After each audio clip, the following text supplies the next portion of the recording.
My name is Andrew Masters and welcome to another epic studio tour, and today we're going to be checking out Prime Recording in Nashville, Tennessee. Then we're going to do the hype sequence right after that. Future Trey.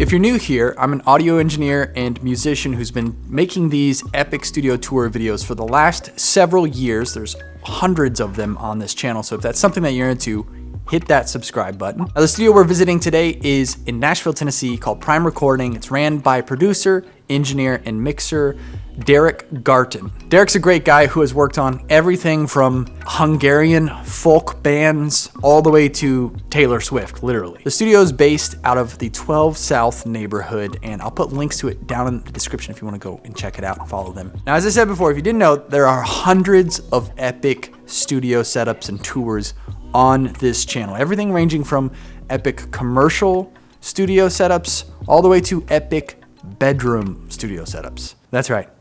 Epic bedroom setups. Now, if you're in the process of setting up your own studio and you want to have a chat with someone who has had the luxury of touring, building, planning, and using a ton of different studios, you can schedule a consultation with me personally over at andrewmastersmusic.com. This is something I've been doing for the past few years, and it's been a ton of fun to actually talk with viewers like you to both help you accomplish your studio goals and save time in the process. And if there's something that we all could use a little bit more of, it's time. So if that sounds interesting to you, check the link in the description, andrewmastersmusic.com, and schedule your call today. Now let's go check out Prime Recording in Nashville. Welcome to Prime Recording, come on in. The first room you're greeted here with is our lounge. It's a comfy space to hang out, pretty small but chill. That couch is comfy. I've had plenty of clients sleep on it, as well as myself occasionally when it's a late night of working.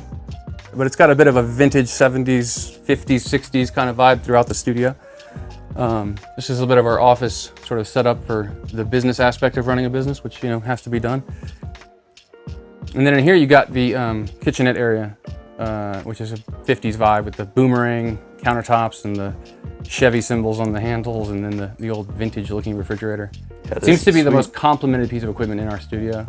Every time someone walks in, they go, "Oh my God, that's the coolest fridge ever." Like, yeah, we've got a lot of other really neat, you know, microphones and gear. And yeah, the preamps right here. Yeah, but the fridge is really cool. All the pieces you have are pretty sweet. Yeah, I'm a big coffee guy, so we have the Mocha Master, which is like the best drip coffee maker you possibly buy. The Barazza grinder is fresh beans every time. I have an old La Pavoni hand pump espresso maker back here, which is vintage.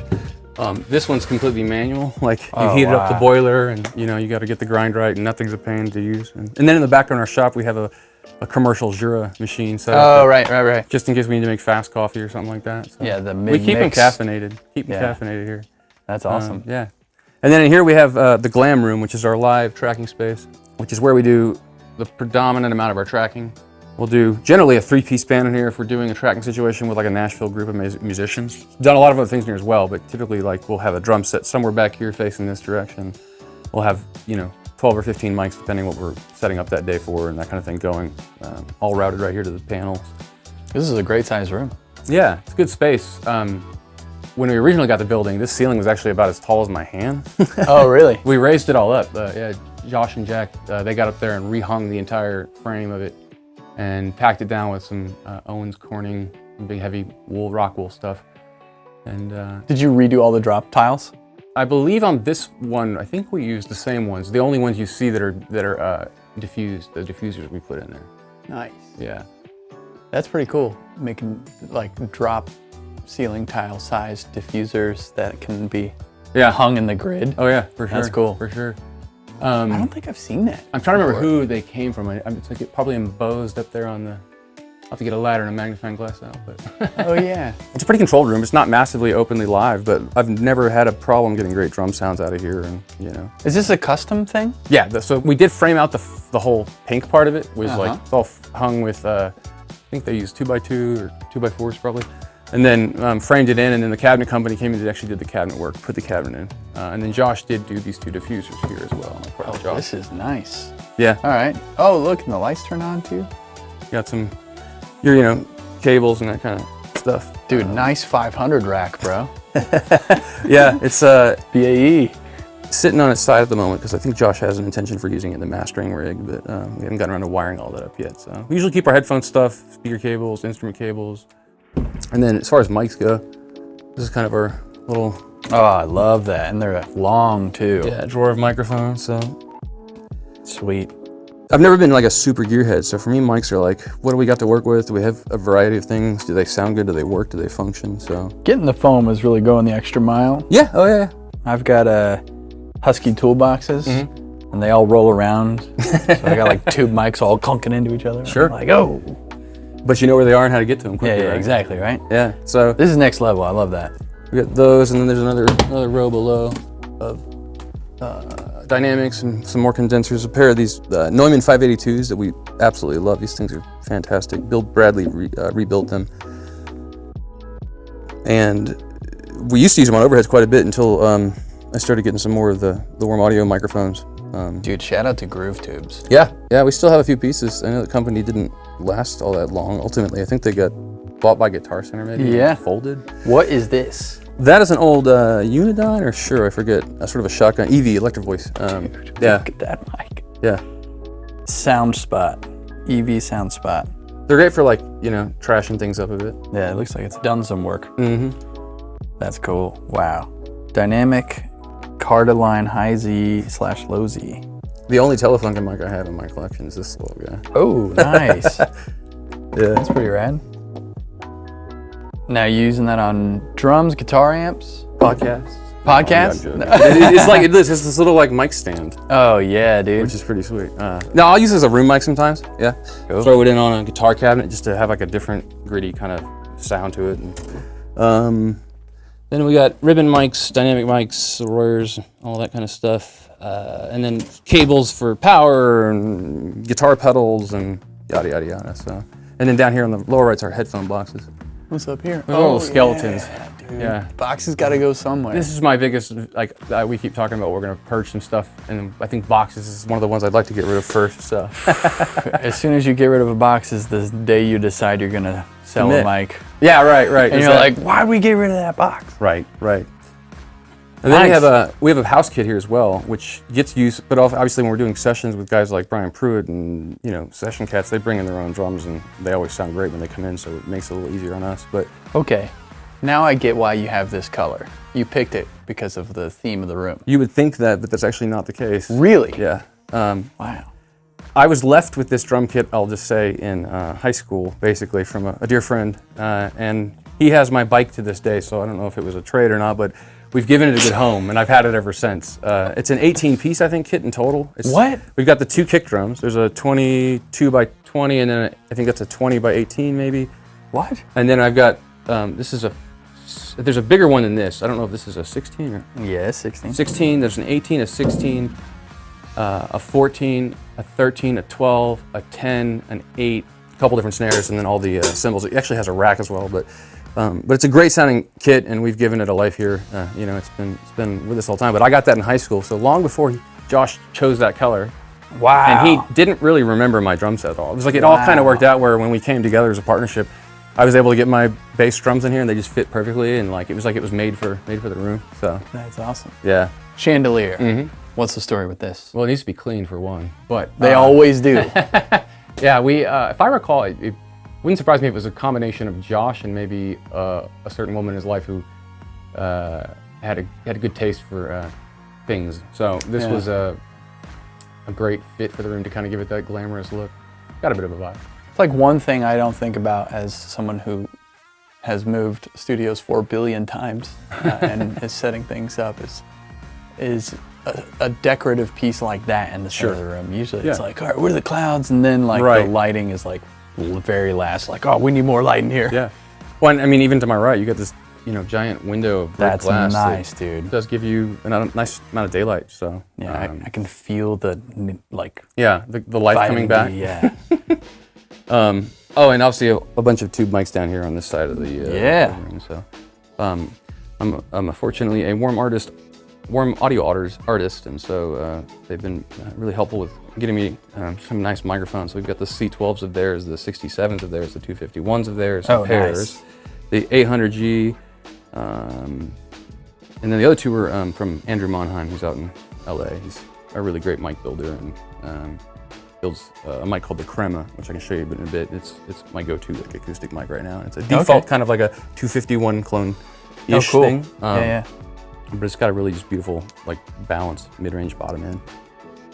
This rules, and you got a nice big window into the control room. Yeah, too. Yeah, which is really helpful. I mean, so the way our building's laid out, it isn't ideal in the sense that if I had built this building from the ground up, I would have put this room on the opposite side, the mirror image of this building, and then it would line up to all of our other ISO booths. But in the case of being able to get visual sightlines, depending on the kind of music we're cutting, we can have somebody back here in this corner who can see right through to the other ISO booth, so we're able to link up and get enough people together that we can kind of get a vibe if that's important. Guitar amps, I've been in the middle of working on capturing my amps. Like recently became a neural DSP artist as well, and really generous with their software, and also have hooked me up with a quad cortex, and so we've been I've been using that to capture a lot of these amps right now that we have in-house, like a Vox AC30. This is a 59. Nice. 1965, sorry, Princeton. I bought that from Steve Warner, actually, who's a good buddy. His son Ryan and his other son Ross are both extremely talented. Ryan plays for Ann Wilson right now, and then Ross is making music for production and used to do video games and that kind of stuff. So it's a cool, really clean amp. Sort of ocean green 57 on there is one we modded. We just pulled the transformer out of it, and it opens up the bottom end, gives it, a little bit of a fatter sound to me, but albeit at the cost of a little more noise. So. Interesting. Which, if you got it on a snare, can be an issue, especially if you crank your top end on a snare. It's like all of a sudden that hiss is just, hanging out there. That's the secret. Yeah, the secret sauce. The drum sound. White sound, white noise. We call this one C-Roy. It's a silver-faced twin that was modded by Jeff Heim here in town, sort of for the black mod they have on it to kind of give it a more mid-60s, sound, that vibe. And then this is the gem. This is like a little Gibson GA20. Didn't know anything about Gibson amps. This is actually, I don't believe this is the correct case for it. This is interesting. We found this at a pawn shop, apparently, for like really cheap, like $75. We were looking at like making it into a coffee table or something like that. And so we ended up turning it on. It worked and sounded freaking great. And so we'll run harmonica through it a lot, like on the microphone input. Yeah. It just crushes. It's got a really cool, like warm, fat, but slightly gnarly, crunchy thing. Isn't that funny when you have something and you kind of like joke about it for years and then you plug it in and you're like, holy shit, this sounds great. Sure, yeah. Or like a mix I've been working on for a day and I think sounds like crap, and I come back the next day and it's like, oh no, that was just the vocals too loud. Yeah. Perspective. I was just hungry. Yeah. And then you got some extras back here, right? What's that? Oh yeah, Old radio. I got this is a little joke kind of, but the little Fender Champ. Oh yeah. If you recognize that knob at all? Oh yeah, it goes to 12? 002. Oh, wait. Oh, really? The Digi 002, yeah. We broke the chicken head knob off this thing. I was like, well, we're gonna get rid of the 002. What would be fitting? Let's go ahead and just put the that's awesome. Worst possible knob you could put on it there. This thing is my Soldano. I forget the SP77, I think is what they call these. They're like it's like a purple Series 2 preamp. So you've got a clean crunch channel on this guy. And right now it's going through an ADA power amp. I'm hoping to get one of those, have you seen those Fryettes? They're not technically like just a load box, but you'll have an output for your amp, it'll load down, and then you can bring it to line level out of the box, so your signal from the amp. And then you can also then run it with, it has a 100-watt clean tube stage that you can jack the gain back up. So it's a pretty useful tool. Looking for something like that. Nice. Yeah, and then behind that is my Hughes & Kettner Tube 100, which is an old German company that's been around a bit. They like make a lot of modern stuff with like digital circuits and such, but what I really like about this is it's fully tube, so just a straight standard tube amp, and it's got 4 gain modes in it, so you can kind of get modern and you can get clean, you can get heavy, all that stuff. So now you said you're doing neural DSP captures of these amps. Can I ask which preamps you chose to use? Yeah, so I've got right now I'm using the BAE 1073s on the Royer and on the 57 at the moment. So I'm going with those in, and the box doesn't have an ability to capture 2 mics separate right now. I'm sure they're going to figure something out for that, but So I summed them together using the Rascal Audio Tone Bus. It's a 16-channel summing mixer. Oh, cool. I don't even know if the guy makes them anymore. I forget the guy's name off the top of my head, but Rascal Audio is who the company is. And so I'll go into the channels 1 and 2, put a mono, and then output that into the box at that point. Situational question here. You've got more people using up more lines for a session, right? Maybe the BAEs are on something else. What's the go-to, the B preamps, if you can't use the BAEs on guitar amps? Good question. I got a 1272 I really like. That is like the old talkback section of the Need consoles. Oh, okay. It's been modded with a third gain stage, so it basically gives you a 1073. Poor man's 1073 was what they used to call it. Okay. So the 1272 is a cool box for that. I've got the API 4 through 12 box. Oh, yeah. And those are really punchy, and like if it's transient information, I really like those because it seems to do better with that, especially for drums. And a Pacifica I have that I really like as well. So there's no shortage of options, frankly. I mean, we've actually had, I can't say for who, but we've had an artist here who literally maxed out every single Thailand in the building once. So that's always we were stretched thin that day, but yeah, you gotta have lots of coffee that day. All right. We have 3 espresso makers in this building, technically. So, well, there's 2 espresso makers and 1 coffee machine. So we've got you covered. No intern. No intern keeping it up. Just me. Just me you. and John. Oh, you want an espresso? Oh. Yeah.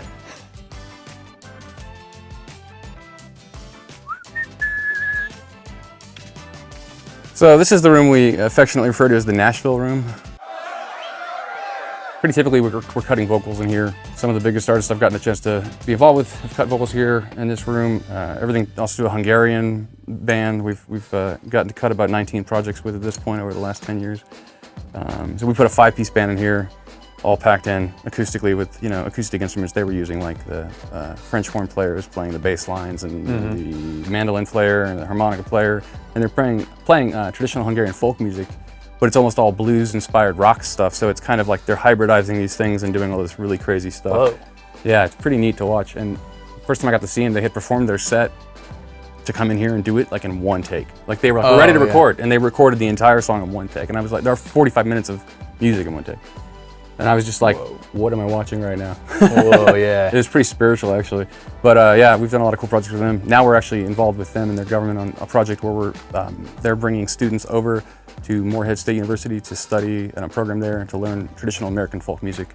And they're sort of bringing their culture to that school a little bit as well, the Hungarian folk music. And then their project wrap-up is they come here to Prime recording and make a record at the end of their stay in school. Oh, that's a nice. We just wrapped up one of those projects last week, but it's been a lot of fun. I love working with youth. They're just really excited about music. Oh, yeah. Yeah. That's super fun. Yeah. That reminds me how I got my start in this crazy. business. It was my 3rd floor of my parents' house in high school in like 1997. And I had this stereo little digital audio recorder. It was a DAT tape recorder at the time. And we'd go straight to tape with a 16-channel Fostex and some bad Radio Shack mics. And actually, this is a really busted setup. I had that mixer going to the DAT. And then I had a little Radio Shack mixer that had 3 channels for the guitar player to have the scratch vocal and the guitar going through the headphones to the player. Nice. And that had a separate set of speakers so I could hear that back. So, I mean, I was just truly engineering by the definition of like figuring it out as I go. Yeah. Pre-YouTube, of course. But yeah, same thing. It was like when I was doing that kind of stuff, we had so little mics. It was like move people around literally just to get it where you could hear everybody clearly. Too loud. Back up, dude. Yeah.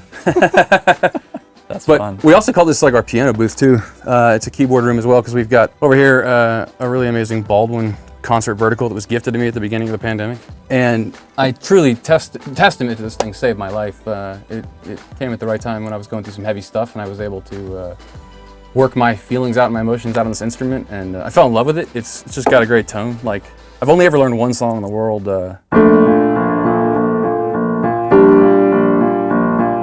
Beautiful. It's a really beautiful instrument. It's got a full soundboard like you'd have on a baby grand, so it's got a full weighted, like,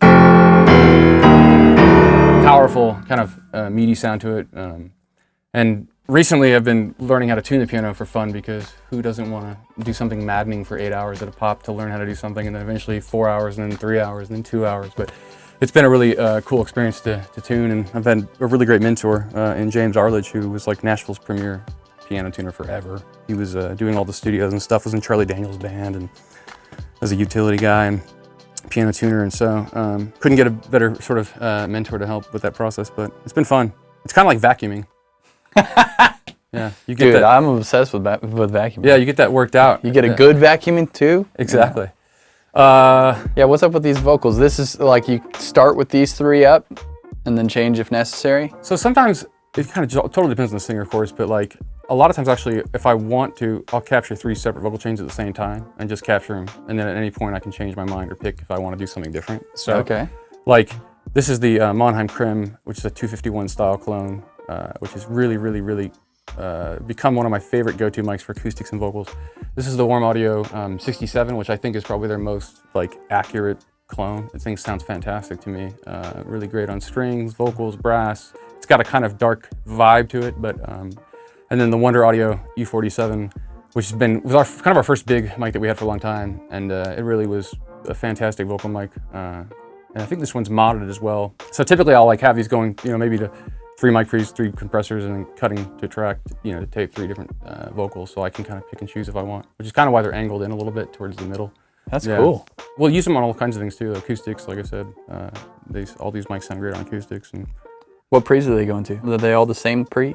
no, I'll use totally different chains, like at the time. So like right now they're not patched, but like I would have like the Pacifica or like the M5 on this 251 clone, and I would have like the 1073 on this, and I would have maybe the API or even something more like the Chandler on that, something kind of more vintage. Cool. Just kind of get some different tones and vibes. So Yeah. because sometimes I don't know if you ever know like this, where you're working on a vocal and you think it sounds great, then you're fighting it in the mix all day. So sometimes having that other flavor that you can just go to, and plus Yeah, now with Pro that's Tools cool. and the way that they work with Melodyne and ARA technology, it's made it doable to actually track 3 vocals and sweeten the vocals at the same time and not have to lose the flexibility later. So that's definitely been a game changer. That's awesome. Got the hearback system going. Yep, often complained about by some people in this business, but it's been a great box for us, man. I mean, it just like it gave, for instance, the Hungarian musicians, the first time they came to our studio, had never experienced like a lot of multi-track headphone amplifier distribution systems. They were used to like stereo cues and that was it. So they're like, well, we can't hear each other. We don't wear headphones. We just play acoustically. And I was like, oh, wait, hold on, guys. So I gave them these boxes and they were like sitting there dialing in the volume, and like Jody, the singer, goes, you mean I can turn him down? I'm like, yeah. He's like, oh, he has complete control over the headphones now. So that was like a revelation for him. But I did find when I was wiring these together that the 1 and 2 are polarity flipped at the C24 that they come out of, actually. So that made for a little interesting time when you'd pull up these more Mi's and they would phase cancel out with the Q mix. Once I figured that out, they actually sound pretty good, frankly, for what they are. So. Yeah, that's great. And we've done like small quartets in this room, like 4-string quartets. Gives it a very Abbey Road kind of Eleanor Rigby, vibe because it's so dead in here. Yeah. Which is pretty cool. We've also cut sessions where we've had 2 drummers live at the same time, so like drums in that room, and we'll put another kit in here. Whoa, and that's have a fun. different vibe on it. This last week we had the Hungarians, so I had to move this piano. Had an upright bass back here, and had 2 violin players in here, and there I had a banjo and a mando guy, and then in that room was like 2 guitar players plus a singer who played flute. And it's just like put them where you can, pack them in. Have you put that piano in that booth before? I actually have not done that yet, and Josh and I were just talking about that recently. Is it more dead in there? I think it would be a great little room for it. I would say yes and no. It's not as big, but it's definitely dead still. It's cool. Yeah. Is So the I- ceiling higher? If it feels a little more alive in here. Oh, maybe it's the floor. It could be the floor because we got cork on the floor in here, Yeah. which is kind of a cool aesthetic. But also, like when we redid the building, we did the flooring. So like that room's got a different flooring. This room's got a different flooring. And to my knowledge, the slabs are actually separate from each other. They are Whoa. cut concrete, so you get some sort of isolation from the sound booth to the live floor to the control room. But it is a little bit livelier. I think it's just also this whole wall's untreated over here, so. Yeah, You got yeah, a exactly. little more space, and then Josh put together this really great diffuser, which helped with this kind of low mid thing that was in here at the time. And Oh, cool. we'll do acoustics in here quite a bit. This is like my acoustic booth. So if I'm tracking stuff for myself on records I'm producing or working on or songs I'm writing, I just use an iPad app and I'll control Pro Tools from the app and be able to record, punch in, and do all my stuff sitting here, and then go Yeah. back and control them after the fact, and finish it or edit it or whatever. So then right now I got the Warm Audio C12 on it, and then the Royer, which I always love this because they're so sensitive to air that you just get that bloom you won't get from a condenser, in my opinion. And you use them in stereo like that? Yeah, I mean, I won't pan them per se. Like I'll actually kind of leave them wide, but I might crack one slightly right and slightly left, like 10 and 10 or 15 Oh, and 15. cool, yeah. Just to sort of pull it a little wider. Yeah. But you have, this thing just adds so much balloon or bottom to it, like, which just what I love about that thing, and punch also. But then this thing gives it the clarity and the detail. So you ever put a 57 on acoustic? Of course. Yeah. It's a fun one for that kind of punchy thing. I was out in Texas, 2009, I think it was. My buddy Chris was working with Jewel at the time, and he couldn't make it out there, so he calls me up and he goes, "You want to come out to Texas and work with Jewel for a little bit?" And I said, my head said no, my mouth said yes. Yeah. Just, you know, one of those things of nerves, but I jumped into it, and we cut like 40 or 50 songs, me and her, on acoustic vocal only, like kind of demos for her next record. And Yep. my buddy Ryan Warner came out there as well and played guitar on some of it with her. And I had a couple nights to work with out there, but it was just a lot of trying to find, you know, I would sort of do a similar thing to blend to get some width because it's just one acoustic. And then obviously she sings like no other, so that made it easy. And I know that they put the record out with, I think Nathan Chapman produced the record with the band and such, but she loved the acoustic versions we made so much that she wanted me to remix them, and she put those out as like a double disc. Cool. You have like the acoustic version and then the actual full band version. Yeah. That was cool. That's awesome. That's cool. It's so sweet to have like sort of an A and B tracking room option with booths. Yeah, it definitely allows us the versatility of like transforming into a whole completely different situation, you know? So it's like we have kind of a standard thing we have for like our Nashville tracking sessions where we bring in session musicians, you know, we'll have the drums and the bass and the guitars in the glam room, and the guitar isolates in the hall, and then in this room we'll have a keyboard player traditionally if we're going to use the acoustic stuff, like back there's a Leslie as well, where Josh built the pedal for it where we can put a keyboard into it, so you know the players will come in with his library, but then we'll actually patch into that to get a little more authentic Leslie sound. Yeah. And then in here we'll typically have a utility guy, whether it's acoustic or banjo or fiddle or some other instruments like that. And we can stack a steel guy in the control room as well as the scratch vocal too, so we can comfortably get 8 people in to track live in one sitting. So, which is great for some sessions because I mean, as a producer, you want to be efficient, but you also want to get the best quality for the client. And so like, when I hire the right guys like that, they come in and just crush it in 1 or 2 takes. And what would have taken me a week to build the track myself, let's say. Yeah. So they bring such a sound and a professionalism. Should we go into Yeah, let's go check out the control room. Welcome to the control room. This is where we do all the heavy lifting, so to speak, if there is any heavy lifting in the audio engineering world. This is awesome. Yeah, man, it's been a really great home. Like when we started here, we had the small barefoots, for instance, like way back in 2011. We had the little Footprints? micromain. They're not the micromains. What do they call those ones? They were The footprints, They weren't right? footprints. They're before that. MM25s or something like that. They basically, you just had the tweeter and the lower driver. You didn't have 2 drivers, and you had the ports on the side still, smaller. But like they were great for the room. Just the room's large enough for the volume here to be, you know, at a reasonable level for mixing purposes. We upgraded eventually to the barefoot Microman 27s a number of years back, and that's also going through a sub. We have a Atom Audio sub that's feeding those. And then Josh, who does the mastering for Nashville mastering, has these PMCs that he uses as like his go-to source. Oh, so got it. we're kind of like 2 workflow setups where I can jump in here and be, you know, working on Taylor's version or doing whatever I've got to do and mixing something, and then he can jump in the next day or that evening and start mastering a project. And you know, we're able to kind of stay out of each other's way but stay in the same lane, so to speak. I got to point out, you got the C24, which has been the butt of jokes for some people for years because they're like, oh, it's a mouse. But now that's actually in again, is having just a regular fader controller. And I'm using the SSL UF8 version of their controller or whatever. But I also had a console and then got rid of a console, and I am so much happier without it and having the automation right in this exact spot where I can reach it. Yep. I can see this, and the speakers are not blocked by a big giant meter bridge and stuff I'm literally not using. Less heat, less maintenance costs, less all the negatives of it. Perfect integration. I used to have a console at my old studio, and it burned up one day. The main capacitor and the power supply just like, no. Yeah. So that thing croaked. But being here, honestly, we've had the C24 I think since we started in 2011, and they've, you know, Digi's or Avid has done away with support for it in the newest version of Pro Tools. So we're running a third-party program in the background that actually runs it through Mackie Huey. Oh wow. So we're able to still maintain using it because I mean it was a $12,000 or $13,000 investment when they were new back in the day. And they charge with the, you know, a lot of the controller interfaces out there now, like for getting 24 channels is like so expensive and kind of cost prohibitive at the moment to like justify. And these still work great. They do the job. I'm able, like, the shift click, I think it's like shift clicking on the track and instantly it makes that first fade or whatever you shift clicked it on. It's so handy for me just to, like, boom, bogle, it's right there to my left. And I mix a lot with the screen off too, actually. So my workflow of mixing is I'll spend the first 4 hours or so working on a mix and getting it kind of the static mix dialed in. And then I'll jump on, starting to get into automation world a bit. I'll take the screen, shut it off, and I'll spend an hour plus just with the screen off the entire time. I find that when my eyes aren't watching the screen, it's a completely different sensation, like the mixing. Oh yeah. I found myself writing a vocal before and watching the screen and been like, I'm not sure where to put this vocal right now. The minute I turn the screen off, it's like, oh, obviously it's too loud, or obviously it's too quiet. So, and then I've got down here, I do a lot of co-writing as well here, production co-writing stuff. So I've got the Lumi keys.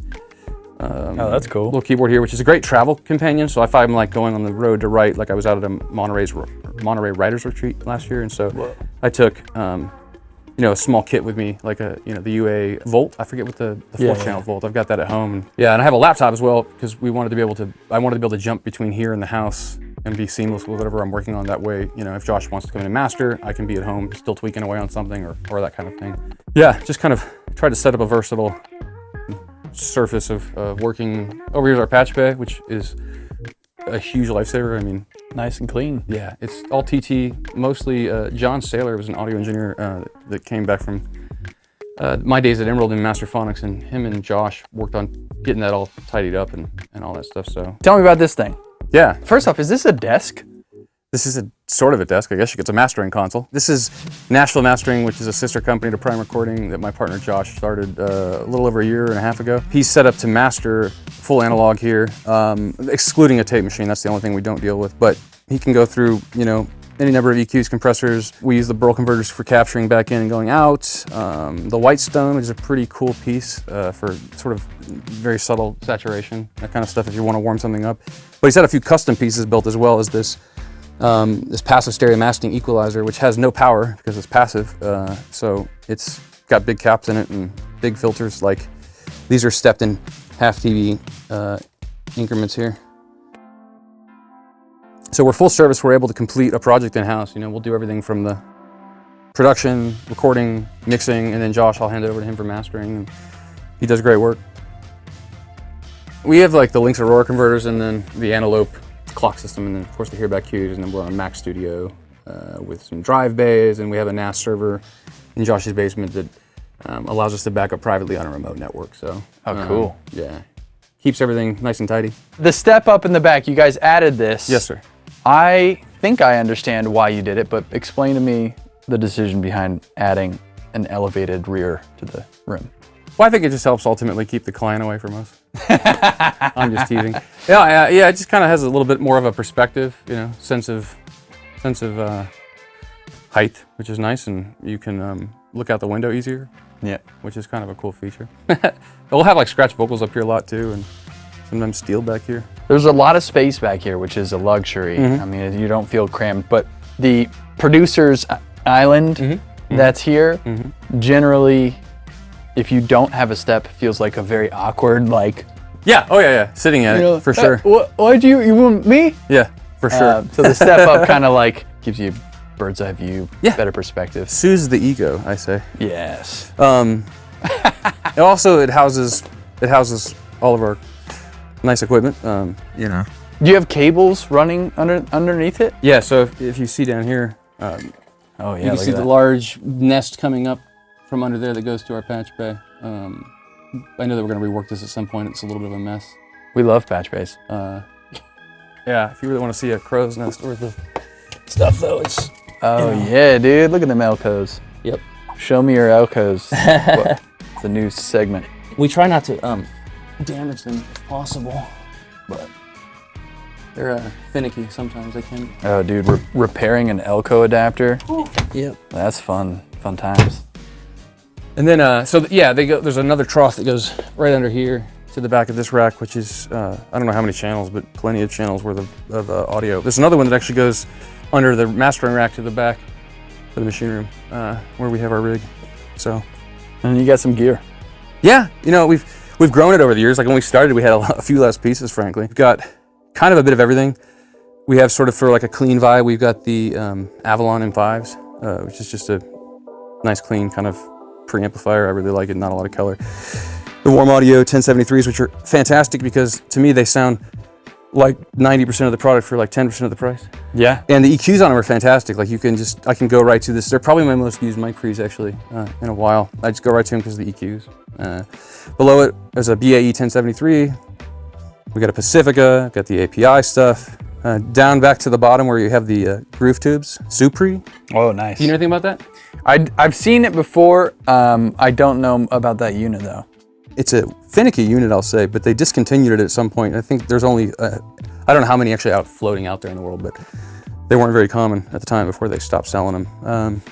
Compression, distressors, DBX, Retro, 176, which is like a really great bass compressor. I use a lot in bass and vocal, as well as 1176s, and then this box we call the Schmitterizer, based on a dear friend and a client of ours. It's a GSSL style that we built, so that's why it looks hacked together. Nice.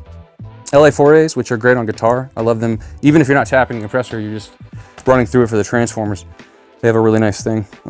Joe Meek, below that's a DBX, that belonged to an old friend, and over to the right's the EQ section. So there we have the. I was just gonna say, Yeah. I love the like categories that you have in each one. I'm very, very similar in like, don't mix it up. Yeah, right, Keep right. it simple. Yeah, if you're looking all over the map, I mean, part of it is efficiency, right? Like, especially when you're cutting or tracking in Nashville and you've got 5 or 10 minutes to get drum sound, 5 minutes to get the rest of the band together, and then start a 10 a.m. downbeat. You know, I want to know where everything is, which same goes for my sessions. Everything's color-coded by instrument and allows me to work quickly that way. And then down here on the EQ sections, we have the SSL X-Logic box, which we had, funny story, we had like the small power supply for these EQs. I forget what they call it, the Minx or some other small box. And we got rid of it at one point, and then we were looking for another box, and then this one came up on eBay, and it had 6 modules in it and room for the 2 that we already had. And I think we got that for a song, like something really, really ridiculous. So it worked out. Those are great EQs though. I love them on drums, toms, guitars. Oh yeah. A lot of things like that. Below them we have the API 550Bs, which are great. Really musical, like I really have to push them hard to get the boosts out of them, you know. S&M, which is kind of a Trident style, kind of a S&M audio EQ. And then there's the Harrison, and then some more warm audio, full tech style tube EQs they have that are fantastic.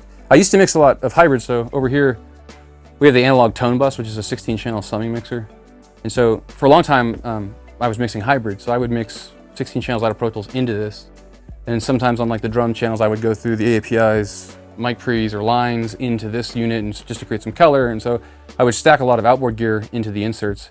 And then the master bus would come out over here and would hit the Dramastic Audio Obsidian, which is a really great SSL style bus compressor with transformers. From that, I'd go to the sort of the warm audios to help beef up what might have been lost a little bit on the low end there, and back in the box through the burl. But predominantly now, this is just in the box, most everything. Yeah, that's great, man. Such a sweet setup and combination of stuff. And I'm biased to the things that I like, but the workflow and system overall of automation, unimpeded speakers, listening, and then the categorized outboard gears so you can get all the color and stuff you need, and then it's kind of out of the way while you're. Yeah, and there's 2 points to that. Like we use the SonarWorks reference software. I'm not sure if you're familiar with that, but it's fantastic. I started using the IK Multimedia's version of it back in like 2008, I think it was, in my house. Whoa. Because I was leaving working at Masterphonics and Emerald in the big studios, and I needed to mix, and I was mixing a record that year, and I kept going back to and from the car, couldn't get the mix right. Got that software, and all of a sudden, I heard the mix sort of more accurately at the time, was able to fix all the stuff we needed to fix with it. So since then, I've been a big proponent of using room correction software in conjunction with, acoustic treatment and such. This room was originally, I think the bass trapping was designed by Michael Cronin initially for the original build, and then I think a gentleman named David Cherry was the build-out guy who did sort of the construction on the studio elements of it. And then also, as far as workflow goes, we have down here, I keep all my like guitar pedals. I kind of have this, since I do a lot of writing and production with artists, we'll come in and I want to have an idea, or have an idea. I don't want to like waste too much time getting a tone, so everything runs all the way down to the end here, or I have a Strymon Iridium, which got my palette wet with amp modeling and that kind of thing, because that box just sounds fantastic. Yeah. So much so that I was able to get a few guitar players that are road guys for big artists on the road, using them for radio tour stuff and content where they're able to not have to bring their tube rigs. So this is great for being able to jump in on the fly. As I told you earlier, I recently became a neural DSP artist, and so I've been messing with their quad cortex a lot and modeling my own amps here in-house and using amps from other people. And my friend has a massive collection of amplifiers, like vintage amplifiers. He's already offered to drop off like a truckload worth here, and at some point maybe go through and try to capture them. And then of course some more pedals and that kind of stuff. And then back here, this is our tube-powered headphone amplifier that Josh actually built. He custom co-designed it with another person on some of the circuit, but did everything else himself and had some pals helping with the, drilling out the metal and that kind of stuff. Holy But, cow. it sounds fantastic. Fun project. Yeah, it took him a couple months, I think, to complete the full work. So, and then of course, stuff we don't use a whole lot of anymore. Old school reverb units and analog delays on the, well, they're not analog, I guess they're digital, but they're not plugins. So we're, every now and then we'll want to do something wacky straight to tape and have that effect go down and commit to it. So we use that for fun. I do have one thing I got to show you, which is the guitar collection back here. I got back into playing guitar several years ago, and I'd always dreamed of having a cool telly. And so I put this one together with a Charlie Christensen pickup in the neck, so it does like the real jazz sweet tone thing. Nice. And it's got the traditional sort of telly bridge, but if you'll notice the headstock here, I named it after myself instead of Fender, because I was like, well, it's not a Fender, so we'll call it a Garten Deracaster. But yeah, That's nice sweet. and light. And then this is probably one of my most recent favorites, is this Helen Blue 61 reissue. Oh, beautiful. SG. And I've actually been sort of manifesting this guitar for about 10 years of my life. Like, I'm always looking for the right one, and this just came across at the exact right time when I had just spoke to my wife and said, hey, we should slow down on spending money for a little bit. And within an hour, I had to walk back in and say, hey, honey, I'm sorry, but I need to buy this guitar. And this is really one of my favorites too. This is Shabbat, which is Avi Shabbat out of LA, who does these really beautiful custom-made guitars that are, he does sort of Fender styles, but he's got his own kind of version of the headstock, and just the craftsmanship on these things are absolutely insane. Like, the neck feels so good on this guitar. It's pretty insane. So I highly recommend his guitar, so much so that I bought a bass guitar of his, like within a week of buying this guitar. Yeah, and then of course we got some keyboards and synthesizers up here. A vintage SH-101 Roland, which is like so many cool hip hop bass sounds. DX11, JD800, and then I use the Arturia stuff as well, so I have that whole, bundle of Sure. sounds and packages and that kind of thing. Now, where do you throw them when you grab them off the wall to use them? Just on the desk. Right. Yeah, like if I'm Versus gonna desk. jump into something, I'll grab this thing off and just put it right here, patch it into a pre, like right on the input, and get Nice. the tone on it. So. Yeah, you've got a little XLR patch bay right here, so you can. Yeah, that go thing's around the super front. handy actually. It allows you to patch in different things as you'd want to. That's great. Super handy, yeah. So, Awesome, man. This is great. but it's a full service tracking studio, or we can track, up to 7 to 8 players at any given time. It's one of the funnest things in the world. You see a song come to life in a matter of a couple passes or takes. We're able to do overdub sessions for artists from Hungary to the world's largest pop star, to mixing, which is a feature I provide here, so I'm a full-time mix engineer as well. Also songwriting and co-writing, so I do a lot of co-writing with artists here, and we've hosted lots of artists here who've done co-writes, Chris Stapleton, Casey Musgraves, Keith Urban, Julia Michaels, Alec Benjamin. Just been a cool kind of space for people to come and create, because it's just really got a home feel. Like, you feel like you're in a comfortable space. It's not too stuffy, like a big cavernous studio. You've got natural light in every single room, which is super uplifting, even on a dark day.